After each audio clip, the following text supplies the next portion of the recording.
Axşamınız xeyir olsun dəyərli izləyicilər. 22 iyun 2025-ci il bir vacib xəbəri diqqətinizə çatdırıram. Zəhmət olmasa burada üstəgəl işarəsini bir dəfə vurmaqla kanalımıza abunə olun. ABŞ-nin vitse-prezidenti J.D. Vance İranın nüvə proqramına dair sualları cavablandırarkən diqqət çəkən açıqlamalar verib. Məlumata görə ABC telekanalına verdiyi müsahibədə bildirib ki, ABŞ-nin son hərbi əməliyyatları nəticəsində İranın nüvə proqramı əhəmiyyətli dərəcədə yavaşaldılıb. Jurnalistin İranın nüvə silahı hazırlanması nə qədər vaxt aparacaq sualına cavabında Vance belə deyib.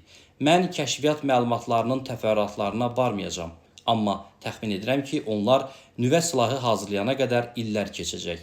O, çıxışının davamında ABŞ administrasiyasının bu prosesin qarşısını almaqda qərarlı olduğunu da vurğulayıb. Stat: Ancaq bizim məqsədimiz odur ki, onlar bunu heç vaxt etməsinlər.